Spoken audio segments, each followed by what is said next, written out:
untuk posisi rupiah saat ini berada di rentang sekitar 15.300-an begitu dan cukup lama juga berada di posisi ini. Artinya memang Anda melihatnya saat ini memang kondisinya stabil begitu ya, tadi karena didukung oleh kebijakan-kebijakan Bank Indonesia seperti SRBI, DHE dan juga lainnya begitu Pak David? Ya, jadi kalau kita lihat, sejauh ini untuk rupiah, relatif di range fundamentalnya sebenarnya kondisi sekarang ya. Mhm, Beberapa waktu sebelumnya memang sempat menguat ke arah 14.500 ini, relatif, overvalue ya, terlalu kuat ya. oke, Jadi memang kondisi yang cukup pas buat eksportir maupun importir sebenarnya di posisi 15.000 sampai 15.500 ini kelihatannya yang lebih fair ya. Dan sejauh ini saya pikir dengan beberapa kebijakan yang dikeluarkan tadi SRBI maupun juga DHE ini secara kuantitatif kita bisa menjaga lah stabilitasnya di kisaran ini karena dalam jangka pendek kemungkinan masih akan ada tekanan ya terutama dari harga minyak tadi yang disebutkan di depan dan juga kebijakan Fed. oke. Artinya tadi sekali lagi level 15.300-an menurut Anda ini adalah level, fundamentalnya bagi rupiah begitu. Tapi dengan berbagai perubahan yang ada begitu ya menjelang akhir tahun ini juga kita, sekali lagi masih memantau seperti apa kebijakan dari Amerika Serikat begitu dan di satu sisi juga kalau kita lihat apakah ada potensi rupiah mungkin akan melemah lebih dalam lagi di rentang 15.500-an atau berada di atasnya begitu Pak David? Ya, di kuartal 2 biasanya untuk rupiah itu tekannya relatif kuat ya. Jadi kita perhatikan pembagian dividen itu biasanya pengaruhnya cukup besar. Tapi menjelang akhir tahun ini juga terutama kalau kita lihat eh, secara historis itu memang belanja pemerintahnya juga besar ya. Jadi itu biasanya menumpuk di kuartal 4 dan ini tentu bisa saja mempengaruhi angka import ya. Mhm. Tapi kita harapkan di sisi lain untuk investasi terutama inflow dari portofolio ini masih relatif baik ya, terutama di pasar obligasi. Dan sejauh ini saya lihat kebanyakan pelaku pasar terutama foreign itu memang mereka bermain taktis ya. Jadi di pasar tergantung juga kondisi data ya, terutama yang mereka perhatikan data Amerika karena nanti urutannya itu masuk ke inflasi maupun juga ke kebijakan Fed-nya sendiri.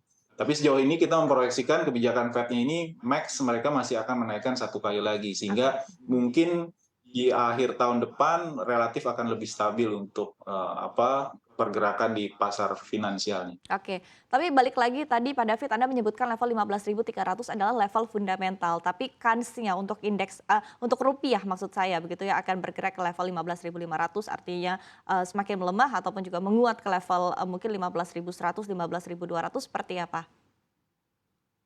Ya dalam jangka pendek kemungkinan masih akan ada tekanan karena tadi ada ekspektasi kenaikan suku bunga Fed ya di satu sisi dan juga bank sentral lain terakhir kan ECB juga masih agresif menaikkan suku bunga.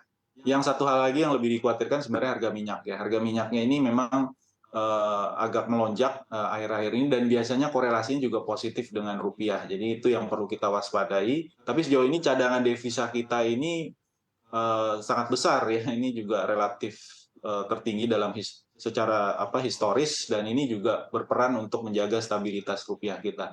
Jadi saya masih melihat 15.300-an ini fair Mhm. terutama buat eksportir juga ya memberikan stimulus mereka juga untuk melakukan ekspor di sisi lain. Nah, kita lihat juga import juga meningkat ya dan kita masih surplus sebenarnya dari sisi neraca perdagangan terakhir kita masih surplus 3 billion, 3,1 billion ya Mhm, bulan mhm, terakhir. mhm. Dengan kondisi yang ada saat ini begitu dengan fluktuasi pergerakan harga komoditas, apakah Anda melihat bahwa memang surplus kita masih akan terus, terjadi begitu hingga akhir tahun 2023 ini Pak David? Terms of trade-nya memang menurun ya karena barang-barang yang kita ekspor agak sedikit mereda ya kuartal terakhir ya di kuartal 2. Tapi di kuartal 3 saya lihat biasanya akan ada korelasi kenaikan harga minyak dengan harga dengan komoditas energi yang biasa kita ekspor dalam hal ini batu bara. Jadi sejauh ini memang terms of trade kita menurun karena barang-barang yang kita ekspor itu harganya kecenderungan lebih turunnya lebih dalam ya dibandingkan barang-barang yang kita import ya. Jadi dengan harga minyak meningkat, biasanya harga energi meningkat dan ini pengaruhnya juga positif untuk komoditas energi maupun juga komoditas pertanian, CPO, batu bara ini biasanya cukup positif. Tapi untuk mineral kelihatannya memang masih relatif stagnan ya, karena kita melihat terutama absorpsi mineral ini kan banyak dari China ya untuk kebutuhan properti, ini kemungkinan masih akan tertahan. Tapi untuk energi, saya pikir ini peluang dan ini masih membuat saya optimis untuk neraca dagang kita ini masih relatif baik ya. Jadi masih bisa surplus 2 sampai 3 billion dollar rata-rata untuk tahun ini. Memang menurun dari tahun lalu yang 5 sampai 6 billion, tapi ini masih relatif baik menjaga transaksi berjalan kita relatif positif tahun ini. Walaupun tidak surplus, mungkin bisa saja sekitar 0,5% PDB kita defisit, tapi masih relatif baik lah dibandingkan secara historis ya, karena biasanya kita defisit 2-3% PDB untuk neraca berjalan kita. Oke, oke.